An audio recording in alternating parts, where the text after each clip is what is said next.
The number one question that I get asked is, how am I lucky enough to own this beautiful car collection and live in this petrolhead's dream home?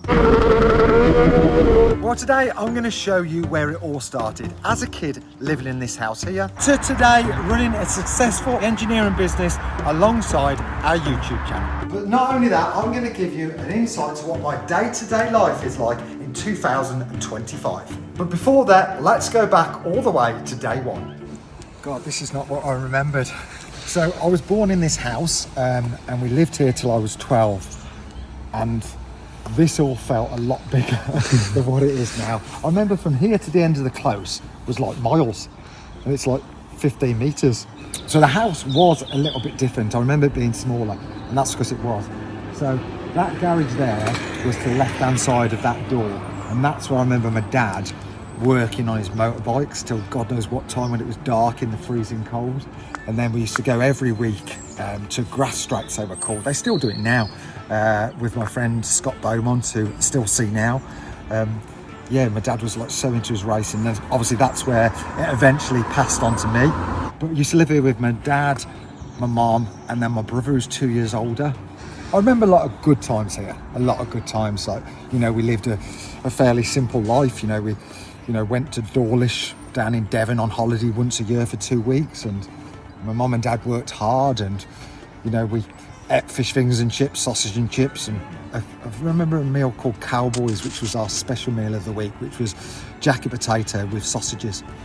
Don't know where Cowboys comes from, but yeah, it was nice. And my first school was just around the corner, and we'll go around there now and you'll see just how close living to the school was, and that was important when my mum lost her licence from being ill. So yeah, it was enjoyed my life here. It's good to come back. And that was our school, our first school, St Peter's, so extremely close to the house.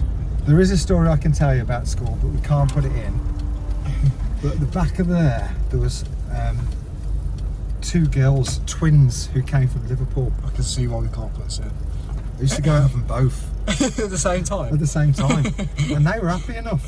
Bearing in mind I was only like 7 or 8, but I had two girlfriends who were twins. Like right now, that's dreams, isn't it, for a lot of people? That's like the ultimate. And I had it when I was back at 7 or 8 years old. Come on, can you get a ticket? This does not go fast enough to get a ticket. We could come around that corner flat out and we'd still be okay. So this was house number 2. Right, it was this bit here, the left-hand side, semi-detached. So this was from the age of, I've made a list, hang on, between the ages of 12 and 15. And this had a massive garage, look. Look inside that garage. And that's a theme for most of the houses we lived at, because of obviously racing. And my first motorbike was here, and that bit down the side here, we had, hang on, I've messed that up, let me go forward. That bit down there, Oh yeah. we had a double jump for our BMXs. No way. So I used to jump over that down there. And I remember, just to let you know, we did have a lawnmower. We used to here not to have a lawnmower. And I think it was painted the same as what it is now. So yeah, we moved here because my dad came from like the very, very inside city streets of Birmingham, and he had 6 brothers and 1 sister, and he used to joke that the last one up had no socks. And that's what he used to joke, because there wasn't enough socks to go around. And my mum lived in Stourport, and they always wanted to live in the countryside. So for them, this was the dream house, like a little semi-detached cottage in the countryside. And the next house, this is where I started the knack of trying to make money. I did actually used to try and make money here. I don't know if we can put it in though. So I used to sell my mum and dad drink, alcohol. So literally, look, when I think about it now, my mum and my dad, oh geez. So I used to get a bottle of sherry for like £4 from Macro, and then used to sell them a glass for like 30p. Business. Why, Dada, why? This is business. This is my sweat. I know, but I did business. Shut up. No speeding. Today's the day for them boys, isn't it? Of all the days to be in this car as well. So this is where we moved to, Civilization, in Webby, Redditch, Maple House, Birchfield Road. So lived here from the age of 15 to 18. So this is where I found my first proper love of cars, my first owning a car. First one was a transit van, and then I had a Fiesta which was a RS Turbo replica, which was a diesel Fiesta with some sort of purple body kit on. It was parked just where that fence was there. And I started my very first business here. So it was called Trick Bits, and it was aluminium screws for helmets. When people had got their own painted helmets in motocross and BMX, the peak was attached by plastic crappy screws. So I started making the metal ones and used to sell them from here, or literally all over the world. So we had big customers. I say big customers, I probably bought 50 at a time. It felt like a big customer. But people in America, helmet painters in America, in Europe, some in the UK. But yeah, this is my first ever business. Did it earn you good money? No, probably not. It was pocket money. That's all it was. But alongside my own little business, I also had a more traditional job, which I actually loved doing. Third one of the day. How can, is it National Speed Camera Day? Which is the same one and he's just speeding around beating us. That's free now, that's mental. So this is where I used to work on the night time, stacking shelves. So I used to re-put all the tins on the shelves. It definitely wasn't a Simply Fresh then, it was a little privately owned little shop. But God, yeah. So we used to earn me money, I used to earn £3 an hour. So how old was you when you were here? 15. So this is the sort of thing they used to refresh, restock up. Did you get fired or anything? No, do you know what? This is a true story. They said I was the hardest worker they'd ever had, which I was. I do remember I used to finish at 9 p.m. And it was like a minute to 9 and I was still stacking shelves. And they're like, what are you doing? And I was getting a fresh box of stuff out to go and stack them. And they was like, it's like a minute to 9. I was like, yeah, I work to 9. And they couldn't get their head around that. That was installed for me from my mum and dad, and I suppose not everybody has that in them, but yeah. What happened next then? This is when we moved from here back into the countryside when I could drive. Well, back to the quieter part where my mum and dad lived, and yeah, then I started a business there which grew to be very, very big out of my mum and dad's garage, which they loved. So when I first passed my test at 17, it was different back then. It sounds like back then, but your mum and dad didn't buy you a car. That wasn't a thing. And they definitely didn't buy you a new car, which was safe. Like, you'd save up and buy a 300, 400, 500 quid car, which you were quite likely to die in if you're old. Or you borrowed your mum and dad's car. Now, my mum had a Golf automatic, and I've said this before at various times, but the very first day I passed my test, my mum got home from work. It was a white Golf automatic, and the first thing I did was went and picked up my mate Howie, and we came here bridge jumping. Okay, so this is bridge number 1. Oh my God, it's very, very steep. You just get massive air time off this. So just to jump here and land, usually, well, you can see all the dig marks, probably about here. What if someone was coming the other way? Yeah, that was a problem. Now, this is a true story, and I know it can't be true, but in my head, when I was about 17, my friend Jason Cross and Neil Tarver, now Neil Tarver's dad was giving us a lift to the engine house, and we went off that jump and jumped, and a car came the other way. And I swear to God, I know it's not true and it's not possible, but in my head we jumped over his car. The only thing which stopped us from dying is he went underneath us. Now obviously that's not true, but in my head to this day I thought that was a thing, but now mechanics doesn't allow for that. So this is the little cottage my mum and dad moved to when I was 18 years old. That was my bedroom there. Little 2-bed house, beautiful, but it had a massive garage, and that's where I started quite a big business. So you can't really tell, but that's a 2-car garage, but it goes 3 back, so it's a 6-car garage.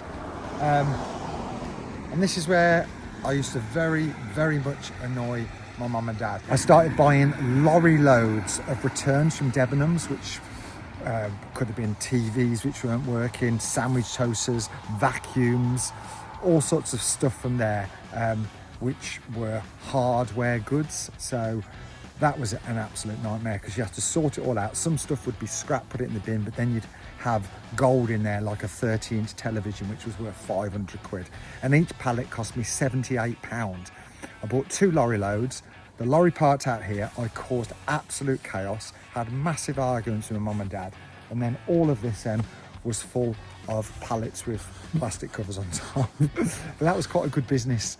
But because of that, then I got into this relationship with Debenhams, and then I bought a load of kids' clothes. Now the kids' clothes were very, very profitable. Kids' clothes were expensive then, like these little rugby tops were £14 on the price tag. Now each item, I'll never forget this, cost me 30p. On there was a Debenhams label and the tag which said £14 on. And obviously what I had to do was I had to get the tags, cut them all off, slice the label. Couldn't have any correspondence with Debenhams, but I forgot to do that. So I left the 14 quid tags on them and took them to car boot sales. Used to sell them £4.50 an item, so massive profit margins. And we used to sell literally hundreds and thousands of pounds worth in a day because they were that cheap and that good quality. People would come up to it and go, who do I know who I could buy this for? And yeah, it set me on a really good foot to invest and make further businesses from there. This was only just the start. The stock sold and I got more money back in the pot. And next, I took on my biggest venture yet. And that brings us to today. So this was my first house, my forever house, and something which I bought at auction with a deposit from all the jobs which I'd created and all the businesses and all the wheeling and dealing you've seen up to now. But this didn't come that easy. Always a story. Obviously at auction it looked nothing like it does now, and it was a derelict house. But one thing I didn't realise, with a derelict house you can't get a mortgage. So they're created a massive problem, but we'll save that to another day. So a big thing about buying this particular property was the opportunity it was going to give me to try and make money. So I used all this space here to expand my business, Throw Systems. Now that was basically motocross parts, but also I bought and sold a lot of things which I'll show you around now, because not all of them were good decisions. So the Throw Systems brand was a massive part of our lives. This was all our brochures for the 14 years we did a brochure every single year, and it was all about the feeling of the sport of motocross and try to capture, you know, what the sport was all about. And we did a ridiculous amount of products, and obviously we spent a lot of time on this, didn't we? We spent a lot of time on it. Brochures only went up to 2014 though, because the internet took over then, didn't it? Yeah, that's true. And there was no need for paper because people would just look online on the website. This was our main product, was literally a simple bike stand. So this is what we got known for first, because obviously coming from the engineering company, we used to make these bike stands and sell them, and we sold thousands and thousands and thousands. And then we expanded from there and went to all sorts of other hardware parts to fit onto the bike, which were better than the standard parts you could get on the bike. So you upgraded with our parts. And then we had eventually a massive casual range of t-shirts, coats, all sorts of stuff. So Western Beach Race is a massive event down on the seafront, and it's just the most amazing weekend. And every year as a family we'd go down there, we'd sell, and then we'd run out of stuff in the day, then I'd come all the way back up here and restock, and just literally have no sleep all weekend. Normally because of our bad stock taking there. There was always something that we'd forget to take. We've travelled all over the world with it. That's the good thing. It's opened doors, met amazing people, amazing athletes, which I'm still friends with up until today. Yeah. Well, it was the brand. Everybody wanted to be associated with Throw. Like if you were a Throw athlete. Oh yeah, it was a big thing. I need to sellotape. You need to sit on the chair.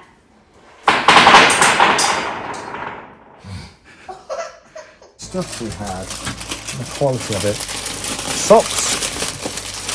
There's a race socks. Headphones. Beats. The original Beats. T-shirts. Just loads of different styles of t-shirts. Now this is what a lot of people know us for. The body warmers. We have sold thousands and thousands and thousands of these. Look at that. quality. The quality though. They were brilliant for the money. As with all businesses, when things are going well, they can also go the opposite way and go very wrong. 2018, 2019, we had somebody leave, didn't we? So you'd pick the orders and bring them into the house for me, and then in amongst me feeding Senna and Senna sleeping, I'd be doing the postage labels, processing the orders, getting everything ready for the postman. And when did he leave? Was it about a week before Senna was born? Thank you for that. So there were some good times and some difficult times. There's been some really difficult times. Yeah. But they always say what doesn't break you makes you stronger. Yeah. And that's business, isn't it? Do you know what I mean? Like, you have to take the rough with the smooth. But when it was going well, my little garage startup business had actually gone global. Fro was big in its day, and say like a weekend like Western Supermare Beach Race, over that 3-day weekend we used to take, now this is takings, this isn't profit, this is just the amount of stuff we sold, 50,000-60,000 pounds. Wow. Like, it was a lot of stuff we were shifting. Obviously it was a fraction of that which was actually making profit, but all this hard work obviously made a big contribution to like buying cars and having nice things. So like, you know, all together, all these little bits made something a lot bigger. All right, mate, how's your box? Good. Is it good? Yeah. Nice and warm. I wish I could sleep in it. You can. Do you want us to leave you in here tonight? No way. Why not? I won't have any breakfast. No way, not the rain. Go. So we were making Fro Systems work, and also the engineering business you will see later. I was still wheeling and dealing, buying and selling all sorts of gaps and trends that I saw. So to give you an example of some of the stuff we did, one of them was a triathlon shop. So it was a company called Simon Charles. It was an auction site, it still goes now, and we bought a whole triathlon bankrupt stock, which is here. So what kind of discount would you get it all for? It came very cheap. I'd say probably 10% of the retail value. Ankle supports. So you make like 40% markup on everything? Yeah, say that would probably be a £30 item. So we'd sell it on eBay for probably 20 quid, and we'd have bought it for say maybe a £5. Wow. So like, you know, there wasn't a lot of profit to live on, but when you sell 20 items a day, then it makes sense. But I also many times got it wrong, very wrong, especially how fast trends would change. Anybody got an iPhone 7? A few left there, isn't there? Want to see the main stock? Yeah. Boxes and boxes. It goes right in there. A box. So bearing in mind now, these cost me £1 each. 6,000 screen So protectors. we have £6,000 sat there, which is good for nothing unless you've got an iPhone 5. And if you have, you can hit me up, but the downside is you've got to buy 1,000 at a time. Fidget spinners? Surely they did well. No, that was a bad one. How? We got there a little bit late, that was the trouble. We sold a lot, but as usual, I bought a lot. And again, I've been left with... Anybody from Brazil? I have thousands of those as well. So that just shows you, like, buying and selling. It's really good fun and enjoyable when it goes well, but unfortunately it does go very bad sometimes. You know, these mistakes. You know, this business at times, buying and selling, was making good money. You know, we were selling probably £2,000-3,000 a day, and it was working. You know, it was a proper business, a limited business. We paid taxes, we paid wages, we paid corporation tax. But then, of course, you hit problems which cost a lot of money, which that's part of buying and selling. It's good, and unfortunately sometimes it's very, very, very bad. But fortunately, the good did outweigh the bad. So, you know, overall, we've done exceptionally well. We're really, really lucky to have built a solid base to invest in loads of other projects. Oh yeah, right, the merch section, the bit we never remember to tell you all about. Every time we do a video we go, I forgot to mention that we sell merch on markmccann64.com. What else do we forget? Subscribe.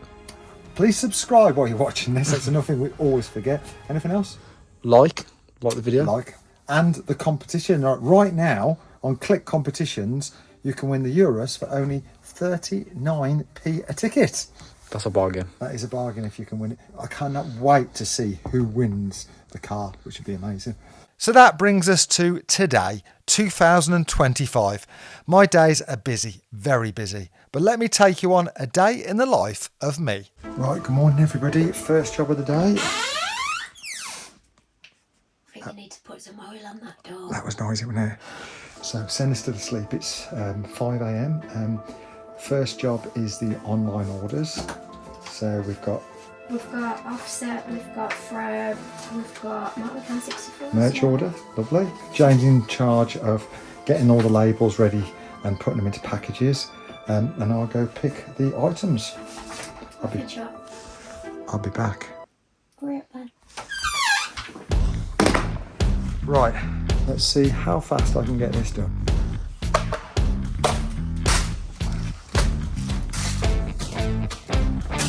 I reckon it was about 7 minutes. Right, let's get all this back into the house. Jane, get that sorted, then it's a mad rush to try and get Senna to school in time.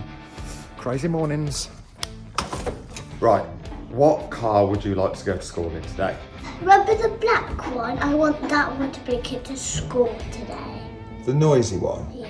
Yeah, that doesn't work. Choose another one. The grey one, definitely the grey one, is my favourite. Is it? Why did you... Tuesday 6 p.m. Why do you like the grey one? Because it makes really funny noises. What's the funny noises? Rum, rum. Our day starts in a mad panic to get out of the door. I'm sure the same as any of you guys who've got kids. So it's multitasking all the way and a big fat rush to get out the door. Yeah. Because certain people don't get out of bed. Who doesn't get out of bed? You and your daughter. Me. Start by itself. It'd be nice if that light came off the engine management. No, looks like we got that for the day. But wow, what a car. We'll take a minute. Beautiful. Okay, right. Let's get Her Highness into the car. Right, how are we getting on? The finest Redditch water. Redditch is the Las Vegas of the UK. You said to open the bonnet. I said I'll put it in the front. Right, that is the front. That's the middle of the car.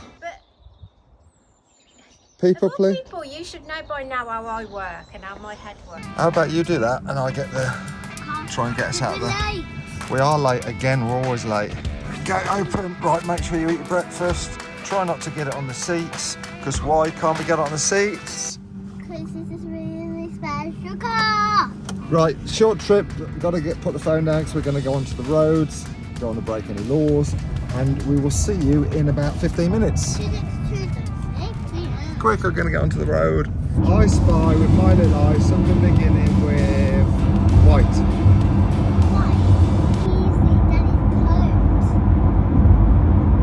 That's so great.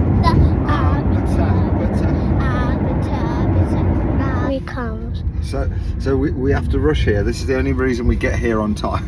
That's very good filming. Senna drop off complete.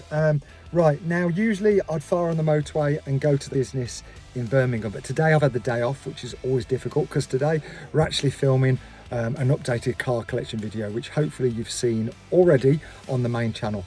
But yeah, quickly get ourselves home. Reese will be there about 9, and then this afternoon we'll go to Cymark to show you exactly what all that's about. Here he is. Morning. Good afternoon. Morning. It's halfway through the day. 5 again, wasn't it? Yeah.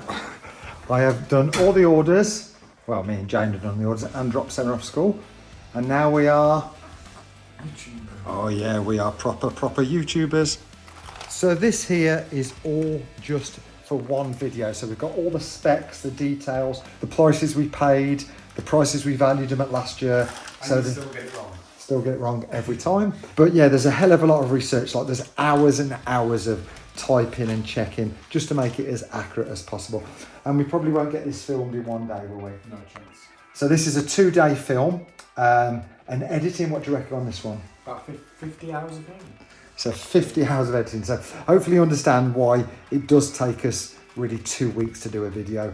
And everybody has to fit around me, which is probably the biggest problem. Because I've got a full-time job somewhere else, it's very difficult to get these days off. So we have to maximise them. And that's why we do this, so that we can get to the specs and the prices and all the information we need instantly. Right, ready? Let's film. Right, we're halfway through filming the car collection video, and obviously time is an issue with having days off through work. And this is what slows us down massively, is when the cars are kept outside due to room, they've always got flat batteries and a nightmare to start. Is it going to work? We have a lot of lights. A lot of lights, especially that one. When batteries go flat, etc, etc, sometimes some of the codes need clearing, and that today is what we're going to use, the OBD11 device. This thing has dealership level diagnostics, and it's perfect for days like today. There she goes. Before I show you how good this OBD11 is, let me tell you about one of the most profitable cars I have bought and sold. One of the best days was a Lamborghini SV. Now, I had it for a while. They were very, very hot property at the time, and I had SV Roads to come. So I was well within my rights to sell the SV. And yeah, I made some really decent money. In fact, I made £30,000 in only one day. And obviously that was tax-free because it was my own car and I used it for personal use, which was good. But Lamborghini got the ump, and I'll tell you all about that story in a second. So just the 49 faults. That's the trouble with flat batteries. But you can go into here and you can see exactly what they are, and you'd know if any of them are terminal, and if you were going to buy this car, you'd know to keep well away. But for now, we'll just clear all those. Perfect car again. Apart from that bit. So Lamborghini, right, so what happened was they knew I'd sold the car, and they sent me a letter asking me whether I'd made money on selling this car, which was relatively new. So I sent them a letter back explaining the last 12 Lamborghinis I'd had before that, all of which had lost a reasonable amount of money, which way exceeded anything I'd made on that car. Funny enough, I didn't have a reply. Now, good news, the OBD11 device is compatible with a hell of a lot of cars. In fact, anything VAG, BMW, Toyota, Lexus Group, any of those cars from 2008 onwards. So not only can your OBD11 scan and clear fault codes, you can use these one-click apps and do stuff like visually lock and unlock confirmation. So basically, when you lock your car, your lights will flash. But there is a long list of other customization features in the one-click apps. Now, this OBD11 port is an absolute lifesaver when we're filming videos like this. And if you want to get yourself one, you can use my discount code MARK to save yourself 15% off everything. The link is in the description. Thank you, OBD11, for sponsoring this video. This next story was a very lucrative idea. In fact, I made enough money to buy this exact car. So, this is how it started. Back in 2011, Royal Mail was having a bad time. In fact, lost £120 million in only 1 year. So they gave everybody 30 days notice that the price of a second class stamp was going up. The stamps before the price increase were 36p, but we had 30 days notice that they were going up to 50p. But any stamps bought before that deadline were still going to work. So I literally went all in. I remortgaged my house, I maxed out my credit cards, I used all my savings, I borrowed as much money as I could, and I sold every car I had. And I bought 700,000 stamps. I spent £250,000 buying these little blue squares. But there was a couple of problems with my plan. Number one, supply and demand. Lots of people had the same idea, so there was a massive shortage. So I had to drive all over the country and buy as many as I could in that small amount of time. And the bigger problem is, who the hell do I sell 700,000 stamps to? I'll have one. That's exactly what everyone said. So the people who had speculated to accumulate eventually sold their stamps for profit, because obviously they were worth more than what they paid at 36p. So I sat it out. I waited until there was no more left. So every single person was buying a stamp at 50p. So I started advertising them on eBay. And I met a guy who was big into record promotions, and he was sending flyers out hundreds of thousands a year. Now he was having to pay 50p each stamp. So I did a deal with him and I sold them for 49p. So luckily he bought every single stamp off me. He got 1p saving, which for him was massive, but I made 13p on every single little blue square that he bought. That was a profit of over £90,000. It was very profitable, but it was a massive, massive risk. What happens if the house burnt down? What happens if they got stolen? These things were effectively cash, and they sat in my house for about a year. And what did you do with the profit? I bought this. The good thing is, which is like double bubble, this has actually increased in value. So I paid 91 grand for this, which was literally the profit from the stamps. And now this is worth 150, 160. Do you reckon that'll ever happen again? It nearly did about a year ago, but the percentage wasn't quite enough to sort of like warrant the risk. But keep your eyes out, because when there is a big hike in prices of stamps, jump on it. Where are we? Right, this is, would you say where all the magic happens? This is where Reese works. And lives. So we're here to talk about YouTube, and we've decided first of all to talk about comments. We've searched teeth in the comment section. There's a lot of comments about my teeth. That is some serious turkey choppers was. Wows. How can they be funny? They are just standard teeth, full of fillings. They are my real teeth, once and for all. But we do like constructive criticism. And I do like reading the comments. We do read them, and I do like to reply to as many as possible. Time is very, very limited, so I tend to do it, you know, when Jane's not awake in the morning and stuff like that. But thank you for commenting. Some of them are funny, and some of them you just. So number one question. Yep. Does YouTube make you a millionaire? I'm sure some people have definitely become millionaires. Us at this level right now, not even close. Not even close. To give you an idea, okay, let's be proper open about this. There we go, people. For a 10 grand investment and 2 weeks of all of our lives, we made, well, actually, we took off YouTube ads £1,900.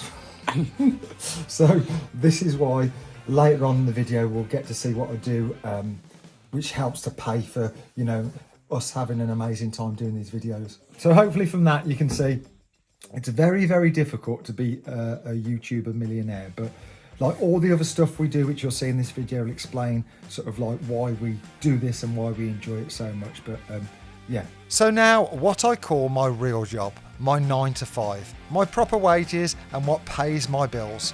This is Cymark Engineering. Right, so this is it. It's been through some bankruptcies, not because of anything which went wrong, more that times changed. So originally it was an engineering business on literally engines, which I'll tell you all about when we get inside. And now it's all about low control equipment, which is basically stopping the opposite to what Reese likes. Disaster. No, stuff falling off the back of lorries. This is my desk. How uninteresting can it possibly be? So yeah, this is where we do all our work, 9 to 5. So I've seen comments before where people say that you've been gifted the money, which I'd imagine so many people get, but that's not the case. We've worked together as a team in this office long and hard to be able to enjoy life really, really nicely. Jane works here, my brother works here, my sister-in-law works here. We built this together as a team, and it's definitely not always been easy. It's a nice place to work. It's not, you know, I don't choose to make ratchet straps. It wasn't on my bucket list when I was 16 years old to, you know, that's the sort of thing we wanted to do. We all wanted to work in our hobbies. I wanted to be, you know, a full-time racing driver for the rest of my life. But, you know, this is what funds our YouTube channel. But my point I'm getting to is we've all worked very, very hard in here. So let me show you exactly what we do in the workshop. Safety shoes on? Yeah. And mine. So initially we worked on a lot of these sort of machines, lathes, and it was engine remanufacturing. So if you blew your engine up in your car or lorry, you bring it to us. We do crankshaft regrinding, cylinder boring, head skimming, and that was what we did. Now, engines got loads better, the company went bankrupt, we all got into a bit of a situation. But luckily, one of the people we were working for moved milk bottles, and a milk bottle would smash, it would contaminate lots of other milk bottles, and then all their products would be scrap. So we made various systems to stop that happening. So we did that again for loads of different products which they were having damage, and that's what we do here. We make literally stuff, hopefully not fall off the back of a lorry. Exciting. No, it's not. So this is a miller. So this goes backwards and forwards, makes a lot of noise and puts slots in stuff. This is a lathe. It spins around very, very fast and can be very dangerous indeed. This big curtain, I like it. Welding machines. Whoa. Dirty, stinking welding machines. And the amount of boxes you have to tick because of those things is ridiculous. This is quite a cool machine, if you're into cool machines, which are drilling pieces of metal. So what happens here is you load a metal bar in, it drills 14 holes all at the same time. So it saves you individually drilling. But this is like mad. Like we've just had to fit these. So you don't put your fingers in the drill? Don't put your fingers anywhere near that. You stand there and you press these two buttons, and when it's finished, you take it out. This is what's wrong with the UK today. Honestly, that's f***ing ridiculous. Right, so this is a ratchet strap, which you've probably all seen usually on the side of a motorway, running it over. So yeah, it does that. It's got hooks on, and it stops all sorts of stuff from falling over. And we sell a hell of a lot of this and various options and colours and sizes and weights, and yeah, that's it, a ratchet strap. There obviously isn't a lot of profit in one, but because we sell thousands of these a day, it makes it worthwhile, because we sell to the big companies, you know, like your supermarkets, your Tesco's, your Sainsbury's, your Asda, Marks and Spencer's, and then all the clothing companies. You know, we do so many big jobs and sell a lot of stuff, and that's what makes it work. Numbers. So all the little businesses, all the side hustles we do has one thing in common really, and that's to try and try again. Some things have worked, some things haven't, but overall the common denominator is taking risks, adapting with solutions and the way the world is, and working hard primarily. That's the thing which has been embedded into me since a kid. Like, nothing comes for free, and hard work is the only option we've got. You know, easy money really is nothing unless it's illegal, and that's not something which we mess about with. So all this makes it all possible what we do. It makes us able to buy amazing cars, which we're very fortunate to do so, and make these YouTube videos, because this funds the fun we have. Right, one thing left to do. Yep. Let's go and make some more YouTube videos and save some electric. Who's left that one on? That was you. Sorry. See you next Tuesday, 6 p.m.